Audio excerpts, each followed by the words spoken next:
Salut tout le monde, j'espère que vous avez la forme. Bienvenue dans ce nouvel épisode du Basscast. Et aujourd'hui, on se retrouve pour un épisode très spécial puisque c'est le tout premier épisode que j'enregistre tout seul, sans invité. Et j'ai envie de dire enfin, puisque c'était le but initial de ce podcast, d'avoir des épisodes avec des invités sous forme de conversation, d'interviews, mais aussi des épisodes que j'enregistre tout seul pour vous parler de sujets qui me tiennent à cœur, des sujets que je trouve passionnants pour devenir tout simplement une meilleure personne au niveau physique, psychologique, mental avec son entourage. Bref, tous les sujets que je consomme moi-même pendant mon temps libre. Et j'ai envie de dire enfin parce que ce premier épisode tout seul a mis un petit peu plus de temps que prévu à sortir. Je vais vous expliquer les raisons juste après. Mais avant de rentrer dans le vif du sujet, si vous pouvez prendre juste 2 secondes si vous êtes sur YouTube pour vous abonner à la chaîne et mettre un petit pouce bleu. Et si vous êtes sur Spotify ou une autre plateforme d'écoute, si vous pouvez prendre juste 2 secondes pour mettre une review de 5 étoiles, ça m'aide énormément pour tous les futurs projets et tous les futurs épisodes de ce podcast. Maintenant que ça c'est dit, on peut rentrer dans le vif du sujet. Je ne vous cache pas que c'est super compliqué. C'est un tout nouvel exercice pour moi d'enregistrer un podcast tout seul parce que là, j'ai enfin mis tout le setup, j'ai allumé le micro, j'ai allumé la caméra, les lumières et je suis parti sur une longue conversation en monologue tout seul. Je sais que vous êtes derrière cette caméra. Mais c'est dur, je vous cache pas que c'est super dur, on va parler de tout ça. Et de quoi on va parler aujourd'hui pour ce premier épisode ? Vous l'avez vu avec le titre, je pense, petit spoil, on va parler de procrastination. Qu'est-ce que c'est ? Comment lutter contre ça ? Je pense que c'est un sujet avec lequel vous êtes familier parce qu'on est tous concernés, on l'a tous déjà été et on le sera encore toute notre vie concernés par cette fameuse procrastination. Je vais d'abord vous faire une petite mise en contexte et ensuite je vais aborder plein de points différents sur ce qu'est la procrastination, comment lutter contre ça. Et je vais aborder 5 points bien précis que j'ai pris d'une vidéo, mais ça je vous explique juste après. Mais ça me fait plaisir de faire ce premier épisode parce que, comme je l'ai dit avant, c'est un exercice complètement nouveau pour moi. J'ai beau avoir fait plus de 6 ans de contenu sur Instagram, plus de 6 ans pareil de contenu sur YouTube. J'ai filmé plus de 500 vidéos sur YouTube. Mais le fait d'allumer ce micro et cette caméra, ça me faisait peur. Je mettais beaucoup de temps à faire ça. Parce qu'il faut savoir que j'ai eu l'idée du podcast l'été dernier. Donc été 2022, je me suis dit, vas-y Baz, lance ton premier podcast, ça peut être super cool. C'est du contenu que moi je consomme pendant mon temps libre. Ça a littéralement changé ma vie. Là, au cours de ces 2 dernières années, les livres que j'ai lus et les podcasts que j'ai écoutés, ça a littéralement changé ma vie, ma façon d'être, ma façon de voir les choses. Et j'ai appris tellement de choses. Et je me suis dit, mec, les podcasts, c'est tellement puissant que si je peux moi-même vous proposer ce type de contenu avec des épisodes seuls ou avec des invités, et si je peux avoir la moindre petite prétention d'avoir un impact sur votre vie, sur votre façon de voir certaines choses, pour vous motiver, vous faire passer du bon temps, ou peu importe, alors j'aurais tout gagné et j'en serais extrêmement reconnaissant. Mais c'était plus dur que prévu de faire ce premier épisode, et comme dit, je vous expliquerai après juste pourquoi. Mais si vous êtes en train de m'écouter là, c'est que ça y est, j'ai franchi le cap, c'est-à-dire que je me suis posé, que j'ai filmé et que j'ai upload cette vidéo. Là, je suis dans mon bureau, j'ai essayé de faire un petit studio bien sympa. Ceux qui me regardent sur YouTube, vous pouvez me dire ce que vous en pensez dans les commentaires. Voilà, il y a le logo que j'ai mis ici, je ne l'ai pas accroché au mur pour l'instant. Derrière, il y a ma petite étagère avec le trophée YouTube, les livres que j'ai lus. Voilà, n'hésitez pas à me dire ce que vous pensez. C'est pas fixe, c'est pas définitif, mais je trouve que ça rend plutôt bien.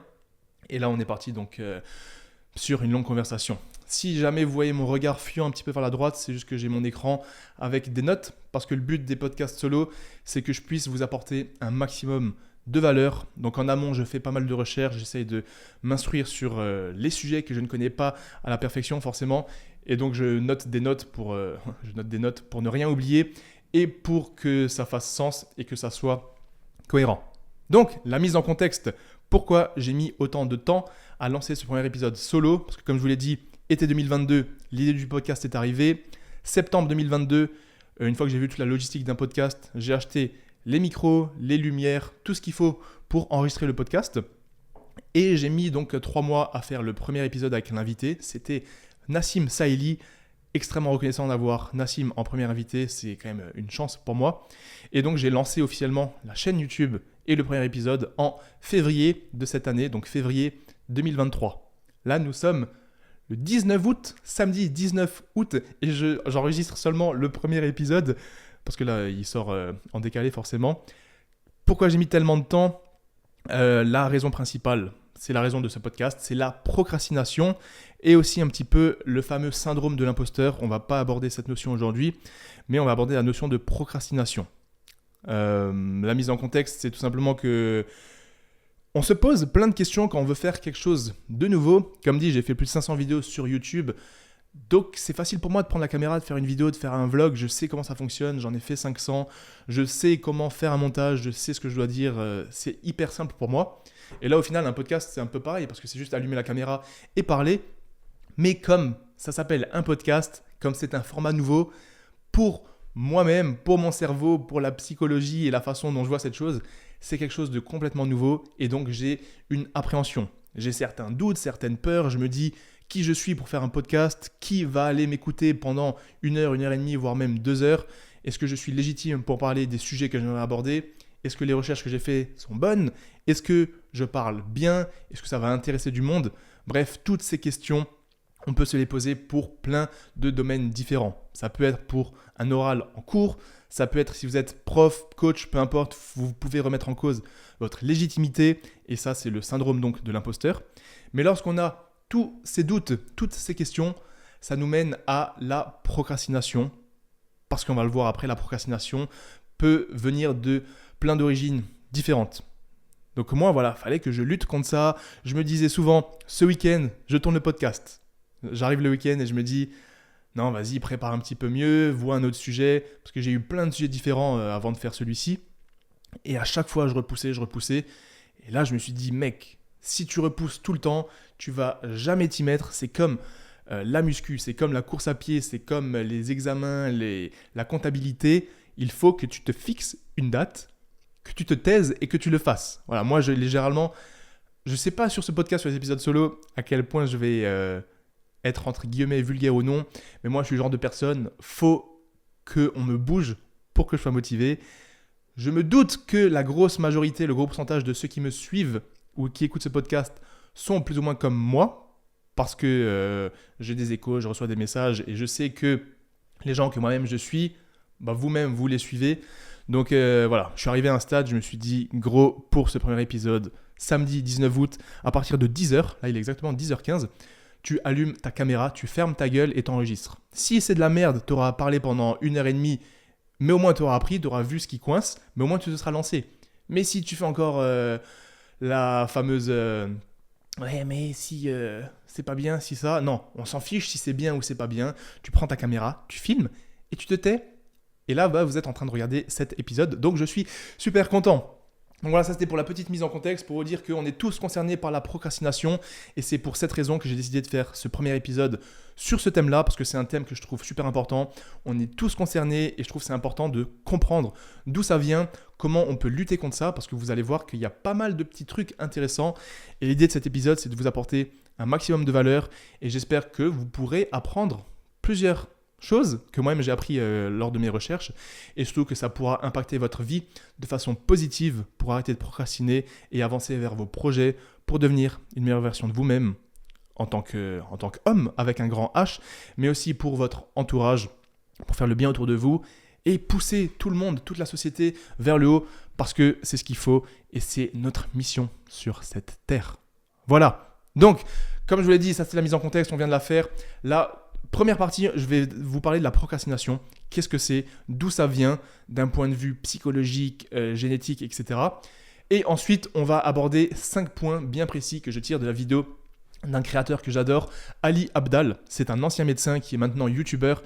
Il fait beaucoup de vidéos sur le développement personnel, la procrastination, la motivation. Il a aussi un podcast avec de très gros invités tels que Ben Francis, le CEO de Gymshark. Il a beaucoup de docteurs, de psychologues sur son podcast. Donc si vous voulez aller voir ça, Ali Abdaal, gros respect à lui pour le contenu qu'il fait. Et je me suis inspiré d'une de ses vidéos avec 5 points bien précis qu'on va aborder juste après.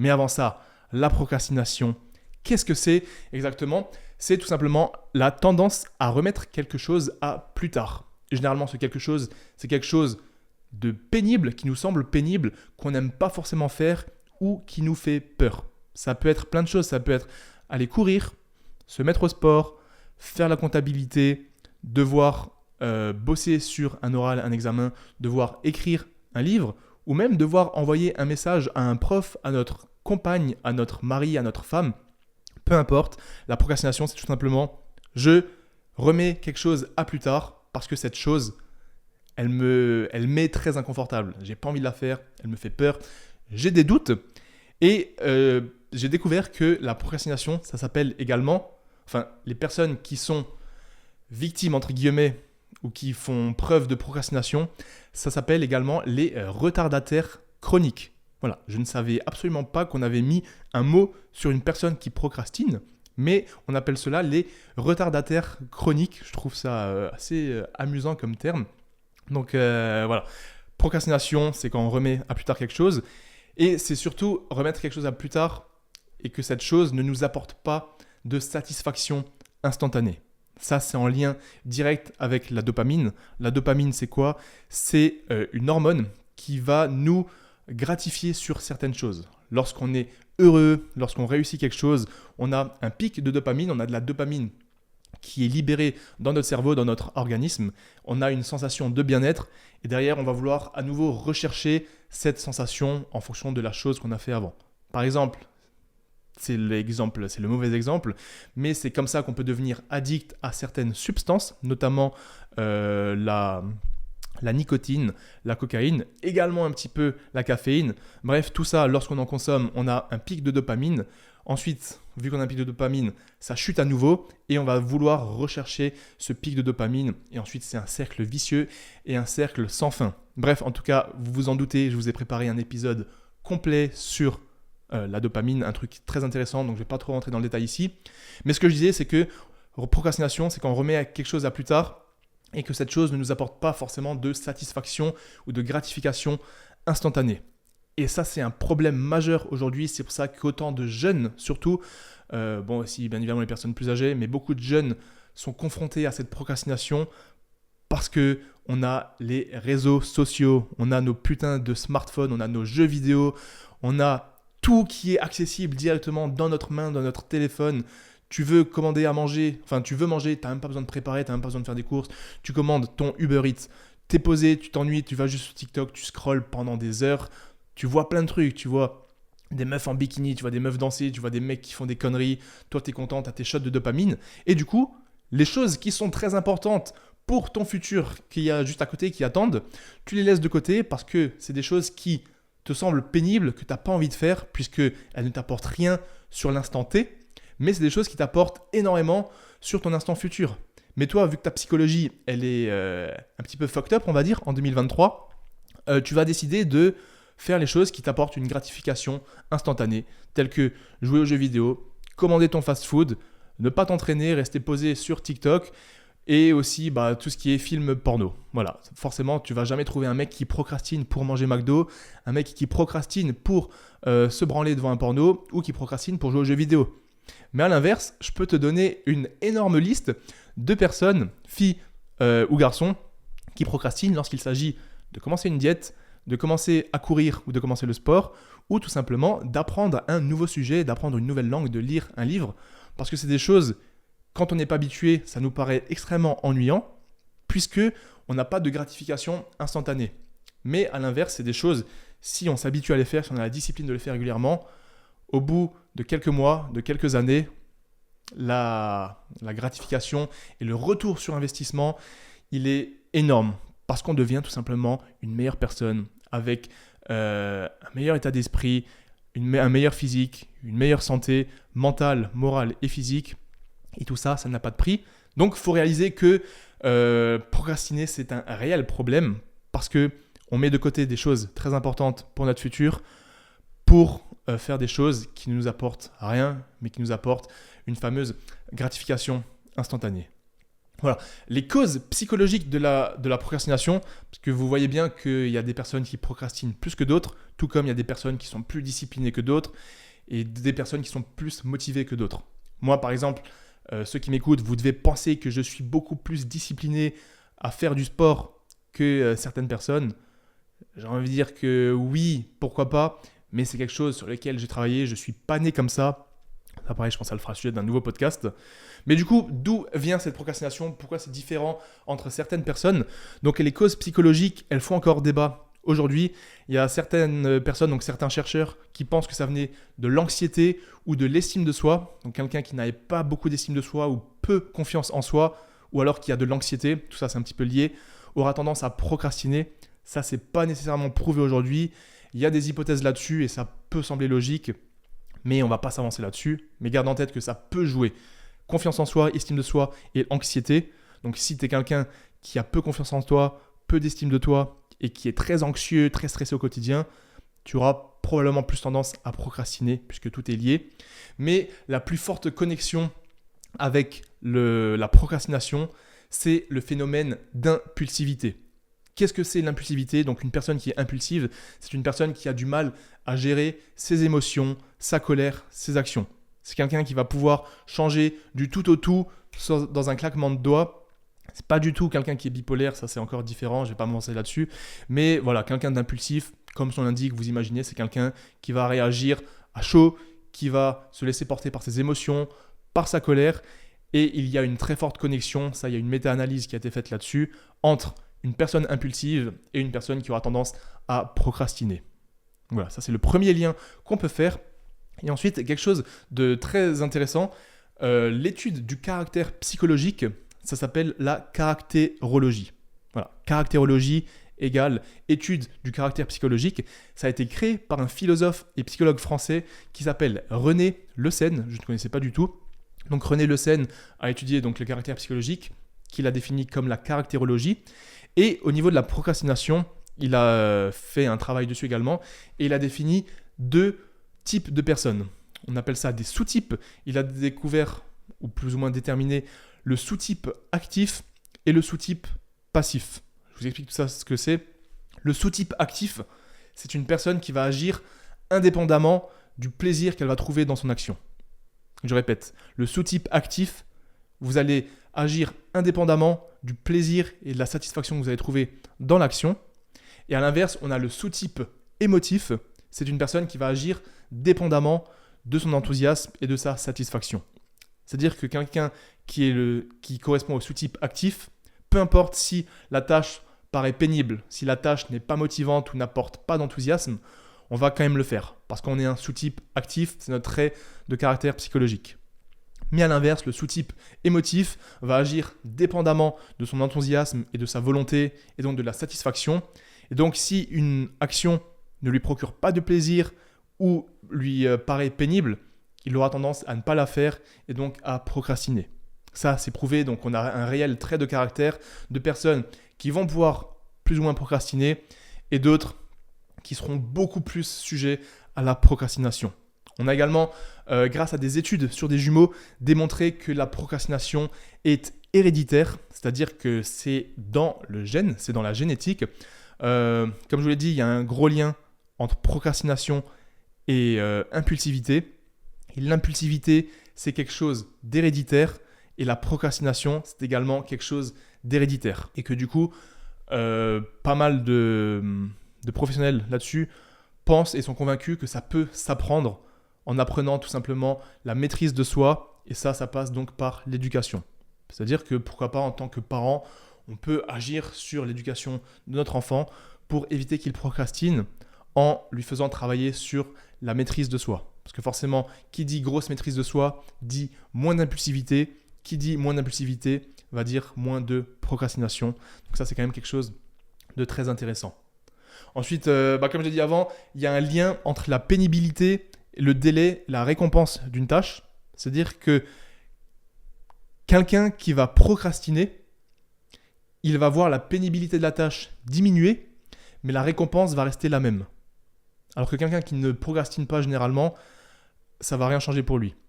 Mais quelqu'un qui procrastine, le fait de remettre quelque chose à plus tard, il va avoir l'impression que cette chose est moins chiante à faire, mais la récompense dans son cerveau, ça sera la même. Donc il va se dire, je le fais plus tard parce que ça sera moins chiant et j'aurai la même récompense. Et c'est pour ça qu'ils seront plus aptes à procrastiner. Voilà, on arrive à la fin de cette première partie, vous inquiétez pas, mais je trouve que c'est intéressant. Il y a toujours des personnes qui veulent connaître un petit peu plus le contexte. Moi, je fais partie de ces personnes-là, donc si je peux vous apprendre quelques trucs, c'est toujours cool. Et tout ça, donc tout ce qui est procrastination, vu que ça vient de notre cerveau, forcément, vous vous demandez peut-être d'où ça vient tout simplement du cortex singulaire antérieure. C'est une zone qui est responsable de beaucoup de fonctions autonomes telles que la régulation de la pression artérielle, du rythme cardiaque, mais aussi tout ce qui est anticipation d'une récompense, prise de décision, mais également émotion et empathie. Voilà, procrastination, ça vient principalement du cortex singulaire antérieur qui régit des fonctions autonomes telles que pression artérielle, prise de décision, émotion. Et donc on comprend bien que c'est en lien direct avec la procrastination. Donc voilà pour toute cette première partie sur le contexte, qu'est-ce que la procrastination, d'où ça vient d'un point de vue psychologique, d'un point de vue génétique. Je sais que c'était peut-être beaucoup à ingurgiter pour certains d'entre vous, mais là on va rentrer dans le vif du sujet avec des exemples concrets et les 5 points que je vous ai évoqués avant, tirés de la vidéo de Ali Abdaal. Voilà, il faut donner crédit pour les personnes qui font du bon travail. Et en gros, je vais prendre point par point et vous expliquer un petit peu d'où peut venir la procrastination et surtout comment lutter contre ça pour que vous puissiez utiliser ce que je vais vous dire maintenant dans votre propre quotidien pour essayer d'éviter de procrastiner et pour travailler sur vous-même, travailler du coup sur votre confiance en soi, votre estime de vous-même, mais aussi sur votre maîtrise de vous. Parce que quelqu'un qui procrastine moins sera quelqu'un qui sera plus productif, plus efficace et qui accomplira forcément de meilleures choses que quelqu'un qui a tendance à remettre toujours à plus tard. Parce que comme on va le voir, la procrastination, c'est un réel problème et c'est le tout premier point que l'on va aborder ensemble. Tout simplement, la procrastination est un vrai problème. C'est pas simplement je procrastine, c'est pas grave, je remets à lendemain. Je suis un retardataire chronique. Non, la procrastination est un réel problème, notamment de société. Et on va voir ça tout de suite. Tous les points qu'on va aborder dès maintenant sont tirés de la vidéo de Ali Abdaal, qui lui-même s'est inspiré d'un livre que j'ai commandé, mais que je n'ai pas encore lu. Mais j'ai regardé pas mal de résumés de vidéos sur Internet. Sur le Internet. Le livre, c'est Solving the Procrastination Puzzle de Timothy Pitchill. Donc en français, Timothy Pitchill, qui a écrit le livre Résoudre le puzzle de la procrastination. Un livre qui m'a l'air très intéressant. Donc si je peux vous le conseiller, allez-y les yeux fermés. Et là, ça sera donc un petit résumé des 5 points importants de ce livre. Avec le premier, comme je vous le disais, la procrastination est un vrai problème, tout simplement parce que, premièrement, les personnes qui ont tendance à procrastiner régulièrement ont tendance à être en moins bonne santé que des personnes qui ne procrastinent pas. L'une des raisons au fait qu'on est en moins bonne santé, c'est le stress. Quelqu'un qui procrastine aura beaucoup plus de stress. Ça peut également se transformer en stress chronique. Et pourquoi on a plus de stress quand on procrastine ? Tout simplement parce que nos échéances deviennent de plus en plus courtes. On accomplit de moins en moins de choses parce qu'on remet toujours au lendemain. On voit des choses, on voit des personnes qui évoluent plus vite que nous. On voit nos travails, nos objectifs, nos projets qui n'avancent pas. Tout ça, ça crée du stress. Ça crée du stress autour de nous, dans notre entourage. Et c'est un cercle vicieux parce que si on a plus de stress, on va encore plus procrastiner. Si on procrastine, on a du stress. Et vous voyez bien que c'est une boucle et un cercle vicieux. C'est pour ça que c'est important de travailler là-dessus. Donc voilà, le point numéro 1, pourquoi c'est un vrai problème la procrastination ? Tout simplement parce que les personnes qui procrastinent sont en moins bonne santé. Ensuite, l'autre problème, c'est que si on procrastine dans un domaine, on aura tendance à procrastiner dans d'autres domaines de la vie, et notamment le domaine de la santé. C'est-à-dire que vous pouvez juste vous dire, oui, j'ai rendu, j'ai préparé mon oral en retard, ou j'ai rendu mon examen, mon devoir en retard. Vous pouvez vous dire que c'est pas grave, parce que c'est juste une copie, c'est juste un oral, c'est juste un PowerPoint. Mais non, parce que dans votre psychologie, vu que vous procrastinez là-dessus, vous vous mettez dans une condition de procrastination, et plus vous allez agir dans ce cadre-là, plus ça va vous paraître normal et plus vous allez procrastiner dans d'autres domaines de la vie. Et c'est ce qu'ils nous disent, notamment le domaine de la santé. Qu'est-ce qu'on entend par le domaine de la santé ? Ça veut dire que vous allez remettre à plus tard quand vous allez vous mettre au sport, remettre à plus tard quand vous allez commencer votre diète, quand vous allez prendre rendez-vous chez votre médecin. Et tout ça, vu que déjà de base, on a vu que les personnes qui procrastinent sont en moins bonne santé, ça va encore plus empirer cet état de santé, plus le stress chronique éventuellement, et le fait de remettre à plus tard beaucoup de choses. Il n'y a rien de bon là-dedans. Et voilà, on le voit tous les jours. Hein. Quelqu'un qui procrastine pour, comme je l'ai dit au début de ce podcast, pour aller courir, pour se mettre à la diète, pour devenir une meilleure version de soi-même en lisant un livre tout simplement. On en voit tous les jours, j'en vois tous les jours. J'étais le premier concerné, mais en luttant contre ça, c'est un cercle vertueux dans l'autre sens. C'est-à-dire que plus on va lutter contre notre procrastination, plus on va acquérir de discipline. Et plus on acquiert de discipline, plus ça nous paraît logique. Plus ça nous paraît logique, plus on met les actions en place pour faire telle ou telle chose. Et ensuite, ne pas faire quelque chose, ça nous paraît même pas une option. Parce qu'on a changé notre psychologie, notre façon de voir, j'allais dire le monde, mais de voir les choses tout simplement. L'autre problème de la procrastination, c'est que c'est une énorme source de regret. Tout simplement. Quand tu procrastines, tu vas regretter de ne pas avoir fait telle ou telle chose. Si tu fais un truc en retard, sur le moment, ça peut ne pas te paraître grave, mais au bout de quelques temps après, tu peux te dire « Putain, si j'avais fait ça plus tôt, je serais en meilleure santé. Si je lui avais écrit plus tôt, ma relation se serait mieux passée. Si j'avais bossé là-dessus plus tôt, aujourd'hui, j'aurais eu un plus gros patrimoine. Si j'avais mangé avec cette personne plus tôt ou si je lui avais écrit plus tôt, aujourd'hui, on serait encore amis. » Toutes ces choses, vous ne réalisez pas à quel point ça peut être puissant et à quel point procrastiner sur des petits trucs qui paraissent bêtes sur l'instant T peuvent derrière complètement ruiner une vie, une relation, un projet. Et après, forcément, comme il y a des regrets, la confiance en soi, elle est complètement explosée. Et qui dit confiance en soi, dit encore une fois stress, dit procrastination. Et on rentre de nouveau dans ce cercle. Par rapport à la cause des regrets, un truc très intéressant que j'ai vu, c'est la notion, en anglais, du coup c'est pareil en français, regrets of omission et regrets of commission. En français, du coup, les regrets d'omission et les regrets de commission. Qu'est-ce que c'est ? Vous avez toujours entendu qu'il y a des choses qu'on regrette parce qu'on les a faites et il y a des choses qu'on regrette parce qu'on ne les a pas faites. Les regrets des choses qu'on a fait, c'est les regrets de commission. De commettre, c'est quand on fait quelque chose. Donc, regret de commission, c'est quand on regrette d'avoir fait quelque chose. Et à l'inverse, on a les regrets d'omission, qui vient de omission, donc omettre, c'est quand on ne fait pas quelque chose. C'est les regrets de ne pas faire quelque chose. Donc, on distingue regret d'omission, ne pas avoir fait quelque chose, et regret de commission, le fait d'avoir fait quelque chose. Il faut savoir que la plus grosse majorité, le plus gros pourcentage des regrets que l'on a sont des regrets d'omission.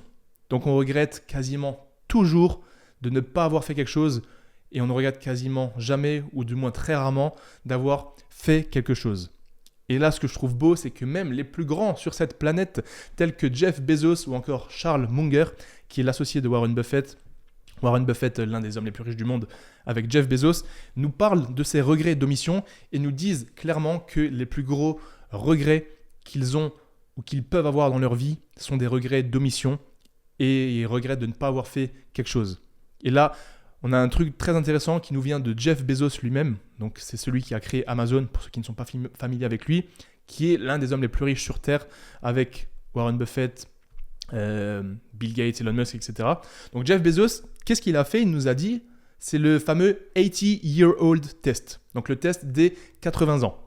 Et en fait, il a dit tout simplement, est-ce que c'est vrai ? Est-ce qu'il a vraiment dit ça ou pas ? Ça, j'en sais rien. Mais c'est quand même très intéressant.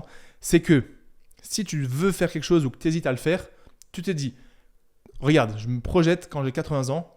Est-ce que quand j'aurai 80 ans, mon moi de 80 ans, qui a fait toute sa vie, qui est là et qui regarde dans le passé, est-ce qu'il va regretter de ne pas avoir fait ça ? Si la réponse est oui, alors tu le fais. Qu'il n'y a même pas débat. Si la réponse est oui, je vais regretter de ne pas avoir fait ça quand j'aurai 80 ans, alors tu le fais. Si la réponse est non, alors tu n'es pas obligé éventuellement de le faire en fonction de ce que c'est. Et ça, c'est super puissant parce que combien de fois on hésite à faire des choses et simplement se dire, ok, là, si je ne fais pas ça, est-ce que quand je serai vieux, ou alors est-ce que dans 10, 15, 20 ans, je vais regretter ? Si la réponse est oui, alors qu'est-ce que tu attends pour le faire ? Quel est le risque ? Il n'y a absolument aucun risque. Le seul risque que tu as, si tu ne le fais pas, c'est que tu aies un putain de regret. Un regret d'omission, et ça, c'est terrible parce que tu vas te morfondre, ta confiance en soi, elle va encore prendre un coup, tu vas te dire pourquoi j'ai pas fait ci, pourquoi j'ai pas fait ça. Mais sauf que, mec, tu ne peux plus rien faire. Si tu ne l'as pas fait sur l'instant T, avoir des regrets, c'est terrible. Et ce qui est encore plus terrible, c'est que, en fait, c'est ça qui est horrible avec les regrets. Avoir un regret, il y a deux choses qui nous, je veux dire, qui nous niquent le cerveau, mais j'ai pas envie d'être trop vulgaire. C'est que, d'abord, tout simplement le fait de regretter, ça nous met un coup au moral. Mais en plus, on ne peut rien y faire. Et savoir qu'on ne peut rien y faire, c'est encore pire, ça nous met un deuxième coup au moral. Donc, si tu hésites à faire quelque chose, demande-toi, est-ce que dans 80 ans, ou est-ce que quand j'aurai 80 ans, je vais regretter de ne pas le faire? Si la réponse est oui, alors fais-le. Exemple qui a été extrêmement concret et puissant sur moi, en ce moment j'ai envie de voyager. Ça fait 2 ans quasiment que je n'ai pas voyagé. Les seuls voyages que j'ai fait, c'était pour le boulot ou c'était des voyages de 3 jours. C'est plus des week-ends, je ne considère pas ça comme des réels voyages. Et faut savoir que moi, voilà, je vis des réseaux, je vis d'internet, je peux avoir mon ordi, bosser, faire le même boulot plus ou moins partout dans le monde. Mais pour autant, je ne voyage pas depuis ces 2 dernières années. Et là, je me suis dit, mec, voilà, voyage. Et d'un autre côté, je me suis dit, ouais, mais où, quand, est-ce qu'il faut vraiment? Et là, 80-year-old test, le test des 80 ans, je me suis dit, est-ce que quand j'aurai 80 ans, je vais regretter de ne pas être parti, peu importe où, on va dire, de ne pas être parti au Canada, là, quand j'avais l'occasion? Et la réponse, c'est oui, bien sûr que je vais regretter, parce que après, ça sera terminé, et à part avoir un regret d'omission de ne pas l'avoir fait, je pourrais rien faire de plus. Donc, je me suis dit, vas-y, là, dans les prochains mois, je book un avion et je vais voyager. Voilà. Donc ça, c'est quelque chose de très puissant. C'est que la procrastination, ça cause des regrets. Donc, gardez en tête le test des 80 ans. Dites-vous, est-ce que je vais regretter? Si oui, alors faites-le. Sinon, alors, c'est pas forcément obligatoire. Et ensuite, pour terminer, donc sur ce premier point de la procrastination est un vrai problème, c'est que ça sabote notre joie. J'ai noté notre happiness, donc la happiness c'est la joie, donc ça sabote nos propres objectifs et encore une fois notre estime de soi, notre confiance en soi et tout ça, vous l'avez compris, c'est un cercle, c'est plein de petits trucs qui sont interconnectés et c'est très dur d'en sortir une fois qu'on est dedans. Donc la meilleure des choses à faire, c'est de ne pas rentrer dedans en ayant conscience de ce qu'est la procrastination et en ayant conscience de comment faire pour ne pas procrastiner, tout simplement. Voilà, c'était pour le premier point. Ce qu'il faut retenir, c'est que les personnes qui procrastinent sont en moins bonne santé. La majorité de nos regrets sont des regrets d'omission, donc on regrette de ne pas avoir fait quelque chose, et que la procrastination, ça sabote notre joie, notre estime de soi et notre confiance en soi. Petite coupure très rapide pour vous dire de vous abonner à la chaîne YouTube et si vous êtes sur Spotify, de mettre une review de 5 étoiles. Ça m'aide énormément pour tous les projets et pour tous les futurs épisodes. Et je vous souhaite une bonne écoute pour le reste de l'épisode. Le deuxième point à aborder, c'est que la procrastination, c'est un problème émotionnel. C'est un blocage émotionnel qui nous vient d'émotions négatives telles que la peur et le doute. Il faut savoir que le doute, c'est intimement lié à la peur parce que si on a du doute, généralement sur quelque chose, c'est qu'on a une peur. Forcément, peur et doute, c'est pas synonyme, mais c'est très intimement lié parce que si tu doutes de quelque chose, c'est que quelque part, il y a une peur cachée de cette chose. Quand tu as peur de quelque chose, tu peux mettre un mot dessus, tu sais exactement ce que c'est.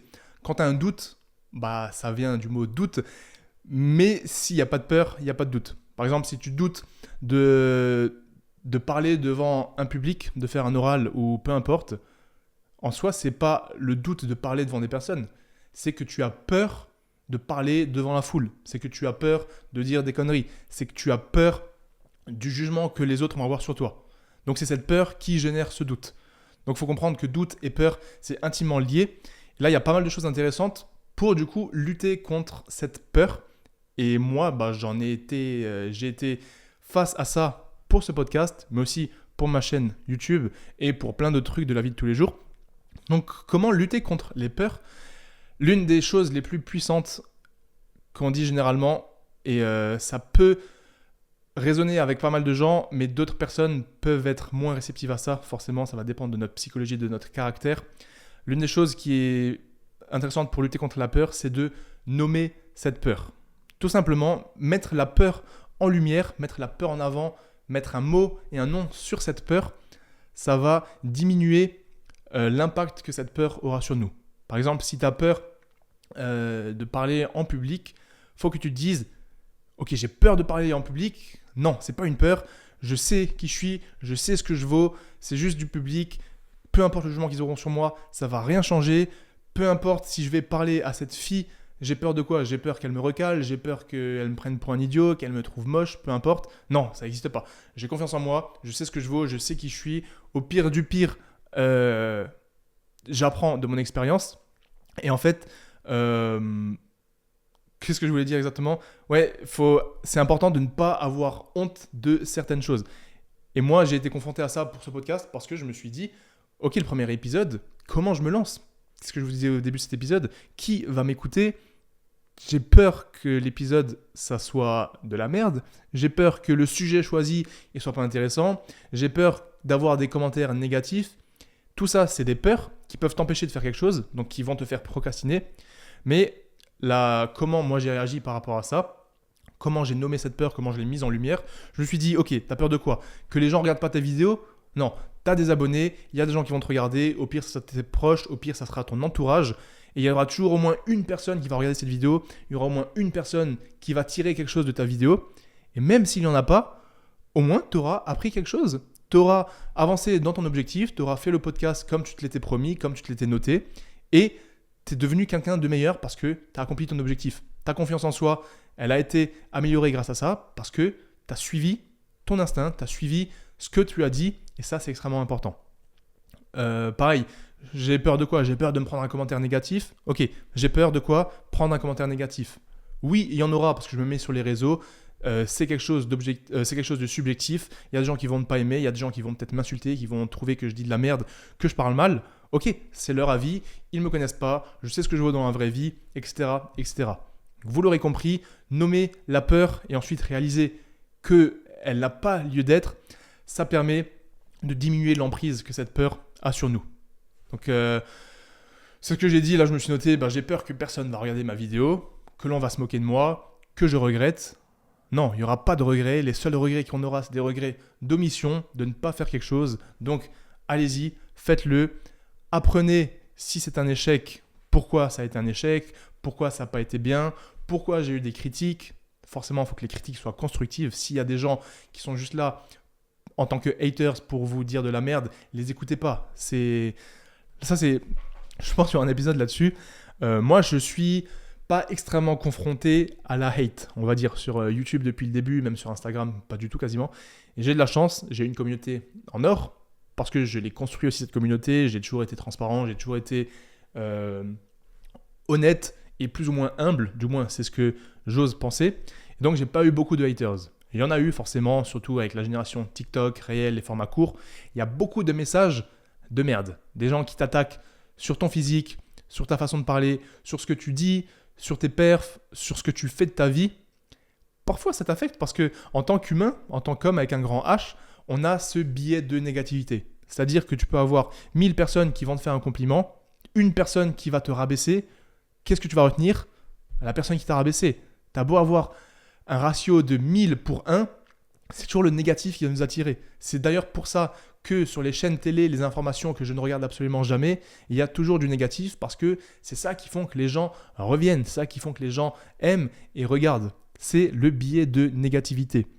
Donc, forcément, je suis confronté à des messages négatifs, de haine, mais il faut réussir à se dire que quelqu'un qui te fait une critique non constructive sur qui tu es, sur ta personne, sur ton physique, sur ce que tu proposes, bien évidemment, tant que tu ne fais pas de mal à autrui, mais si on te critique sur quelque chose que tu fais de toi-même, parce que tu aimes cette chose, ou qu'on te critique sur ton physique, comme je l'ai dit, peu importe, gardez toujours en tête que cette personne ne fait pas mieux que vous. Cette personne ne fait probablement rien. Cette personne est probablement en très mauvaise posture dans sa vie de tous les jours. Elle n'a probablement pas du tout confiance en soi. Son estime d'elle-même est probablement complètement éclatée. Vous verrez jamais quelqu'un qui réussit dans la vie, qui est en paix avec lui-même, aller critiquer quelqu'un d'autre, et encore moins sur Internet. Donc, si toi qui écoutes ce podcast, tu as été critiqué sur Internet, en vrai, mais une critique non constructive, forcément si la critique elle est constructive, faut que tu l'écoutes et que tu travailles là-dessus. Là, on parle vraiment des messages de haine, les fameux ad hominem, où on t'attaque sur ta personne. Dis-toi toujours que cette personne, faut que tu la plaignes. Tu dois même pas agir par la haine, tu dois juste dire « Putain mec, je compatis parce que ta vie, elle doit être dure. Si tu en es au stade de me critiquer sur Internet ou en vrai sur des choses que tu ne connais même pas, sur des choses que tu peux rien changer, c'est que ta vie, elle a un gros problème et généralement, cette personne, elle doit travailler sur elle-même. Et c'est ce que je disais, tu verras jamais quelqu'un qui réussit dans la vie, qui bosse sur elle-même, qui essaie de devenir une meilleure personne, critiquer quelqu'un d'autre. Donc voilà, juste tout ça, cette petite parenthèse pour te dire, si tu écoutes ça, aie confiance en toi, ne te laisse pas abattre par les critiques, ne te laisse pas abattre par tes propres peurs, aie confiance, vois là où tu veux aller, mets les actions nécessaires pour le faire, trust the process comme on dit, aie confiance dans le processus et voilà, ne te laisse pas déstabiliser, tu as une quête à accomplir, va jusqu'au bout et ça va le faire. Donc voilà, une autre stratégie par rapport aux peurs, ça c'est quelque chose de très intéressant que j'ai vu, c'est pas tiré du livre, attention là c'est une parenthèse, mais c'est la notion d'alter ego. Vous avez peut-être déjà tous entendu cette notion, l'alter ego. Ouais, l'alter ego, mais est-ce que vous savez réellement ce que c'est ?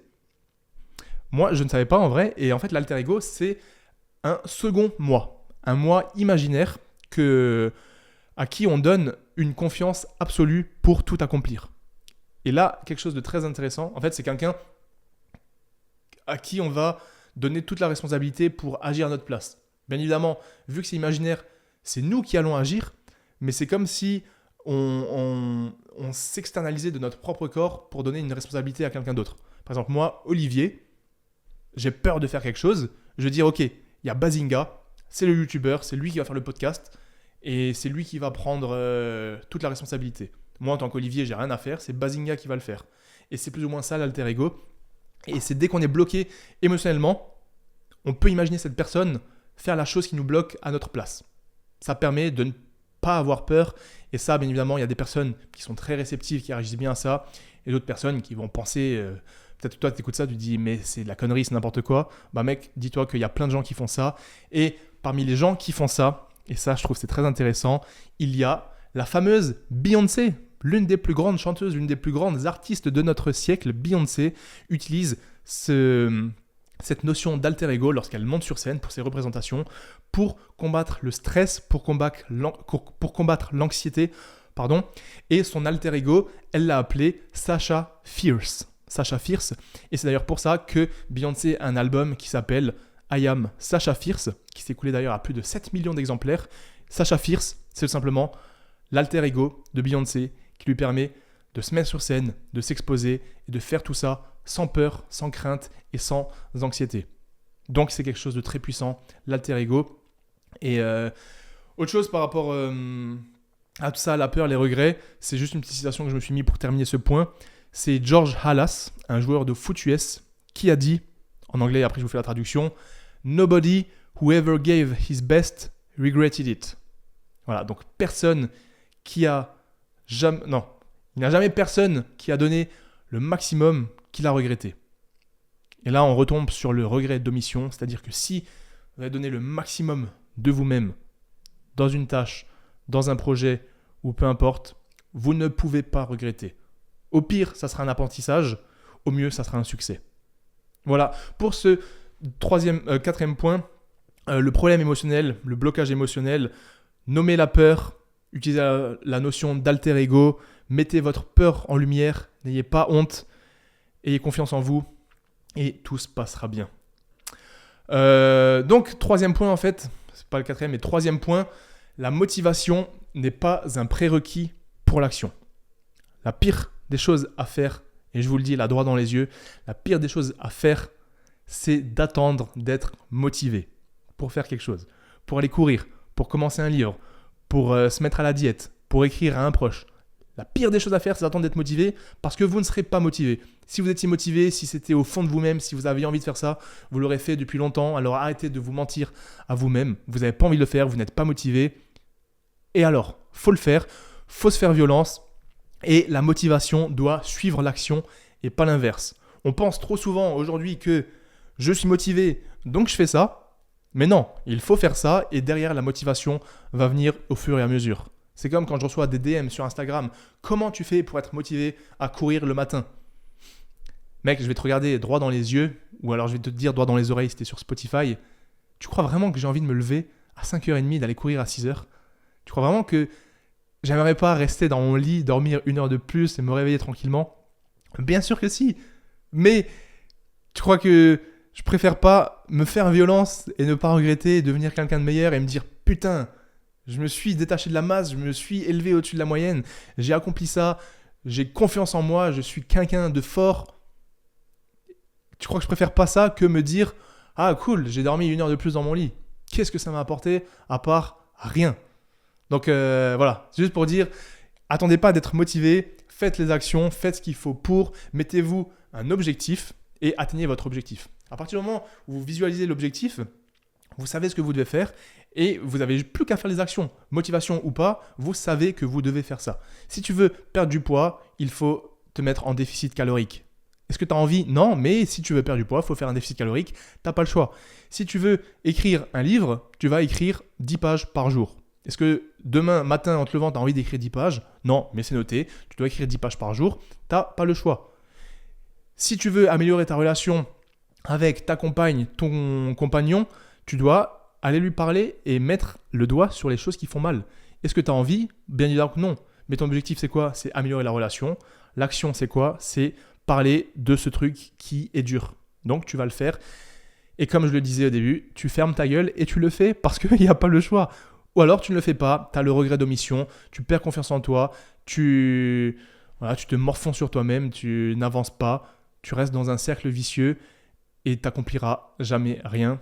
Et ça, je peux te dire que c'est terrible. Donc, voilà. Donc la motivation, pour trouver la motivation, un truc qui est pas mal, c'est de trouver des petits trucs qui vont nous motiver davantage. Forcément, tu n'as pas envie d'aller courir, tu n'as pas envie de ne pas manger, tu n'as pas envie d'être en déficit calorique, mais tu as envie de perdre du poids. Tu as envie de t'imaginer à la plage avec des abdos, peut-être. Je sais, c'est très cliché, mais ça fonctionne. Du coup, pense à ça. Ok, si là je mange ça, j'aurai pas d'abdos à la plage, j'aurai pas confiance en moi, je serai triste. Donc c'est une petite motivation en plus. T'as pas envie d'aller courir. Ok, si je vais pas courir, je serai même pas capable de porter les courses de ma mère quand elle rentrait des courses parce que j'ai pas de cardio. C'est des trucs cons, mais c'est tout ça. Et là, pour trouver des sortes de motivation, il faut influencer notre cerveau. Il y a quelque chose qui est très important de Michael Jordan, le plus grand sportif basketteur de tous les temps, du moins l'un des plus grands. Il nous dit dans son livre, que j'ai lu, très bon livre, dans son reportage, mais j'ai lu un livre de quelqu'un qui parle de lui. En gros, Michael Jordan, qu'est-ce qu'il disait? Comment il se motivait à chaque match, chaque fois qu'il rentrait sur le terrain de basket, à faire le meilleur match de sa vie, à donner tout à 1000%, même s'il voulait pas, même s'il était fatigué, même s'il était malade, même s'il était blessé. Ce qu'il se disait, c'est tout simplement, peut-être qu'il y a quelqu'un, un gamin, un adulte, un couple, qui est venu aujourd'hui pour la première fois assister à un match pour voir Michael Jordan à son meilleur niveau. Et le fait de se dire ça, il se dit putain, je dois donner mon best. Si je donne pas le meilleur de moi-même, motivé ou pas, ces personnes-là qui me font confiance, qui sont venues pour me voir, je vais les décevoir. Et il n'y a rien de pire que la déception. Et donc tu peux te dire des trucs comme ça, tu vois, dis-toi, comme Michael Jordan, si je fais ça, dis-toi qu'il y a peut-être quelqu'un qui te regarde pour la première fois et que si tu le fais pas, il va se dire ah ouais, en fait, putain, cette personne elle est faible. Ah ouais, cette personne elle est même pas capable de tenir ses paroles. Ah ouais, cette personne elle est même pas capable de se bouger et d'avancer dans la vie, quoi. Donc voilà, trouvez des choses qui vont vous motiver, qui vont renforcer votre motivation et vos actions se mettront en place automatiquement. Et ensuite, un dernier point, c'est lorsqu'on a le syndrome de l'imposteur. Qu'est-ce que c'est le syndrome de l'imposteur? C'est simplement ne pas se sentir légitime de faire quelque chose.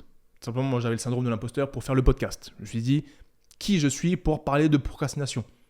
Qui je suis pour faire un podcast? Et un truc qui est puissant par rapport à ça, peu importe le domaine, c'est de prendre avec vos bras, je ne sais plus c'est quoi le terme exact en français, votre identité. Je m'explique, c'est tout simplement de vous mettre dans la position d'un professionnel. Et en tant que professionnel, vous n'avez pas le choix. C'est votre métier, c'est votre profession, c'est votre quête sur cette terre aujourd'hui, c'est de faire cette chose.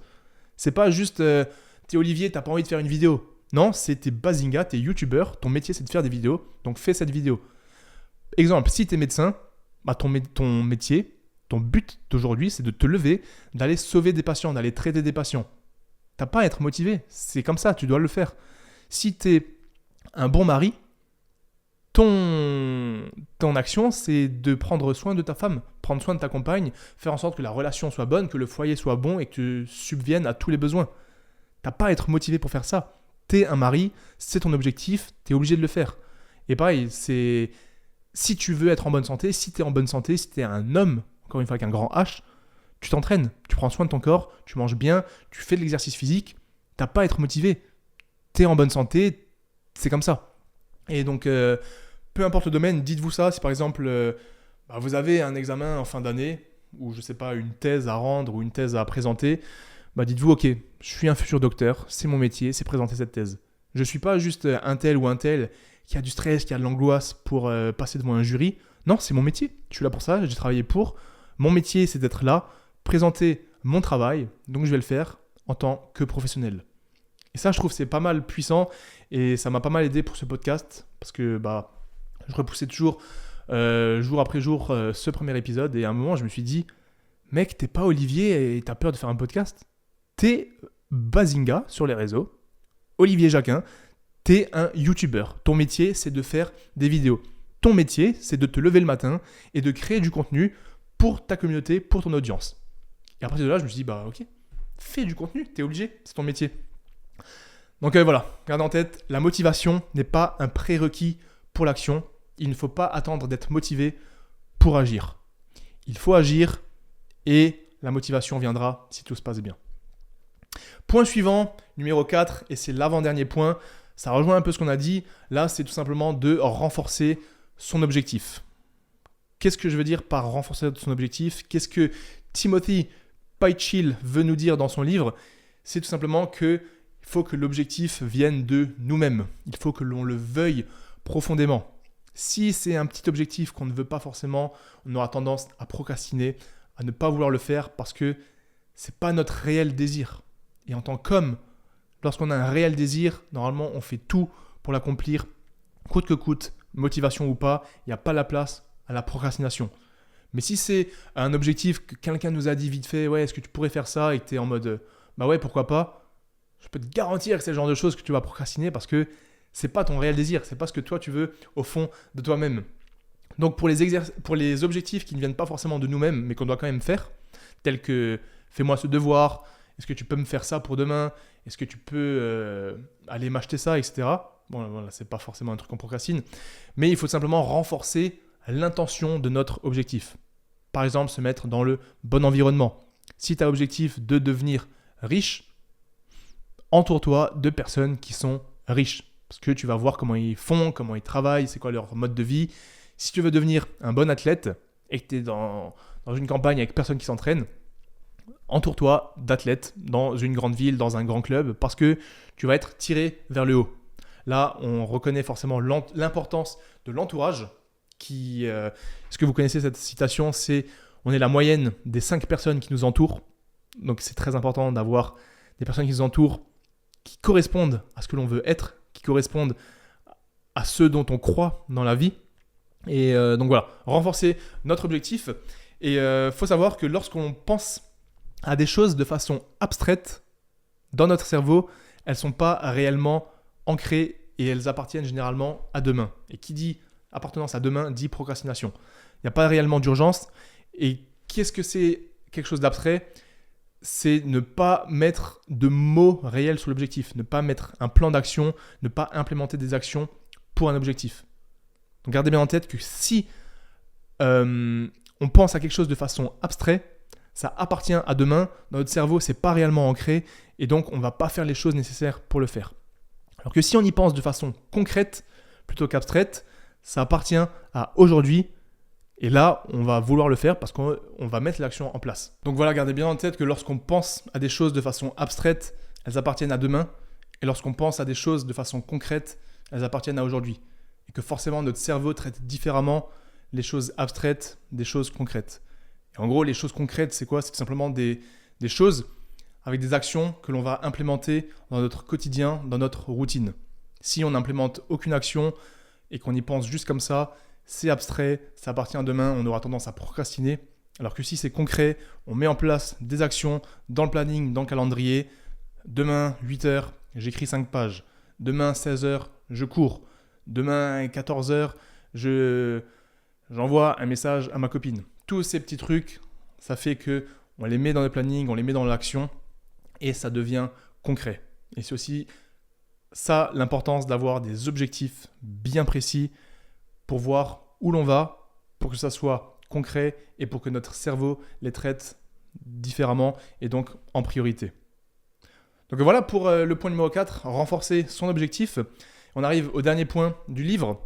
Enfin, il y a plus bien évidemment, mais le point important dont Ali Abdaal nous parle également dans sa vidéo, c'est en anglais Implementations Intentions, donc les intentions d'implémentation. Qu'est-ce que c'est ? Donc en gros, c'est si par exemple, si X se passe, je fais Y. C'est implémenter des choses avec des actions que l'on fait déjà dans notre routine et c'est plus facile du coup de faire quelque chose de nouveau avec quelque chose que l'on fait déjà. Par exemple, si tu veux apprendre la guitare ou si tu veux apprendre une nouvelle langue, tu peux te dire, ok, quand je me fais mon café le matin, je fais 10 minutes de la nouvelle tâche que je veux apprendre.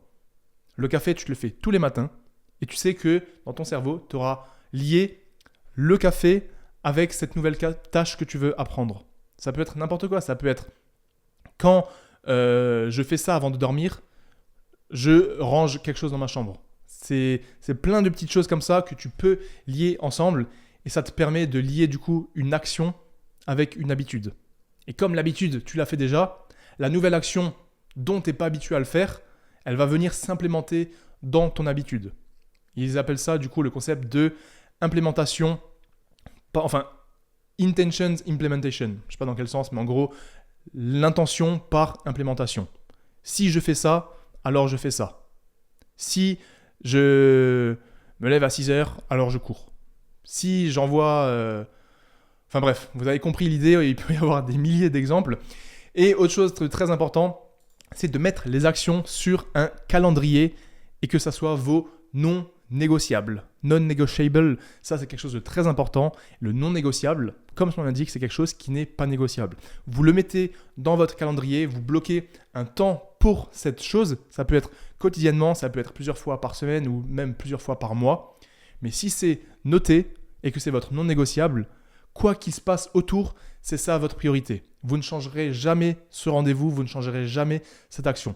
Si vous avez noté tous les mercredis, par exemple moi, tous les samedis, de 10h à midi, j'enregistre un nouveau podcast. Ce n'est pas le cas, mais admettons, je me note ça, non négociable.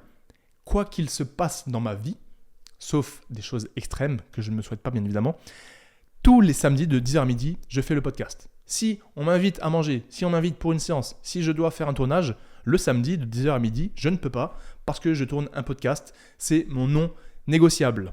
Et ça s'appelle également en anglais, donc c'est la notion de time blocking. Bloquer le temps pour quelque chose de non négociable et au moins ça nous permettra de faire cette chose coûte que coûte. Et ça, c'est très puissant et ça permet d'être extrêmement productive.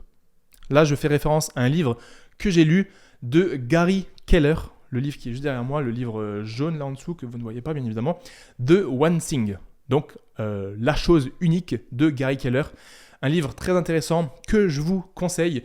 Je vous mets, si vous êtes sur YouTube, dans la description de la vidéo, les liens affiliés sur Amazon. Ça me permet de toucher un petit pourcentage pour soutenir mon travail si vous voulez lire ce livre. En gros, Gary Keller, dans The One Thing, il nous dit qu'il faut s'allouer à une seule tâche, une seule chose. Et il faut éviter de faire plein de choses en même temps parce qu'on va se disperser, on va disperser notre énergie, on va disperser notre focus. Et que si on se met sur The One Thing, notre chose, à nous, qui va être différente en fonction de tout le monde, en fonction de nos objectifs, on sera beaucoup plus productif et on sera nettement meilleur sur cette chose. Il nous parle aussi du coup de time blocking et les non négociables, mettre quelque chose dans un calendrier et faire cette chose coûte que coûte, quoi qu'il advienne.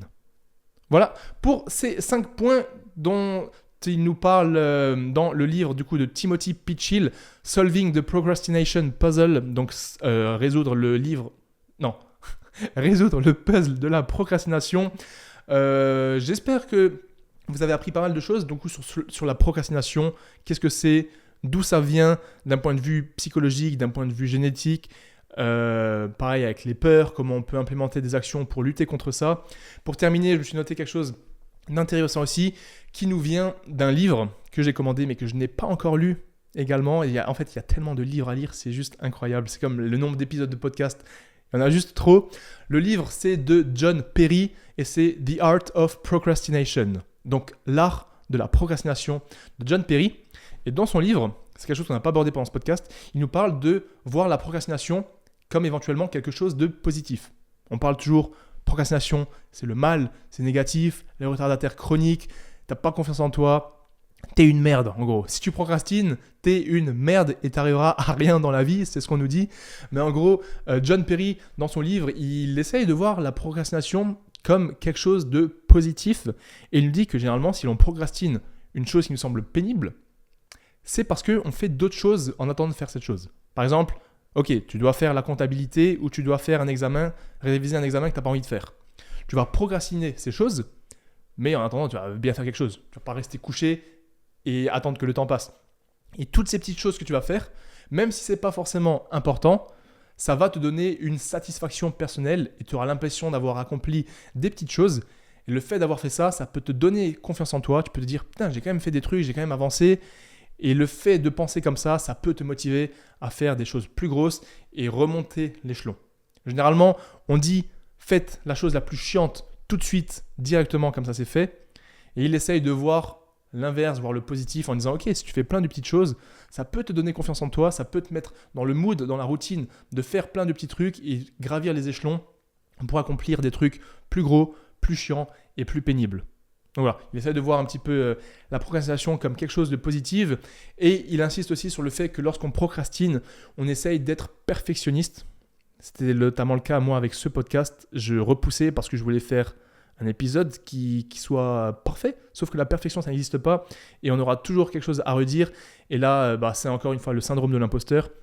Et donc il dit que le fait d'être trop perfectionniste, ça peut nous ruiner, ça peut nous empêcher de faire tellement de choses, de passer à l'action parce qu'on veut toujours attendre le meilleur moment, la meilleure condition. Mais je peux vous le dire là aussi droit dans les yeux, quel que soit votre objectif, le meilleur moment, c'est maintenant. Comme je l'ai dit avant, la motivation n'est pas un prérequis pour l'action. Alors, qu'est-ce que vous attendez pour vous y mettre ? Voilà pour ce podcast sur la procrastination. Je pense qu'on a balayé tout ce qu'il fallait. Je ne sais même pas combien de temps ça dure, mais je suis content. Là, on arrive à la fin de ce premier épisode. Le premier tout seul d'une très très longue série. J'ai énormément de sujets que j'aimerais aborder avec vous. J'aimerais vraiment pouvoir vous apporter un maximum de valeur, pouvoir vous faire passer du bon temps, pour voir pourquoi pas vous motiver, vous inspirer, vous permettre de voir certaines choses différemment, vous partager mon point de vue aussi important qu'il soit, du haut de ma petite expérience, de ma petite vie, même si bien évidemment je ne suis personne, mais on a tous notre mot à dire sur certaines choses. Donc je vais essayer de vous apporter un maximum de valeur sur tous les sujets qui me passionnent, qui m'inspirent, que je trouve intéressants, toujours dans le même but, devenir une meilleure personne, nous-mêmes, d'un point de vue physique, psychologique, mental, moral, et aussi avec notre entourage. Être en paix avec soi-même, être en paix avec nos objectifs, savoir où on va dans la vie et pouvoir se lever tous les matins avec cette satisfaction personnelle, se dire qu'on est sur la bonne voie, on est sur le bon chemin, on a confiance en nous, et on sait où on doit aller dans notre vie.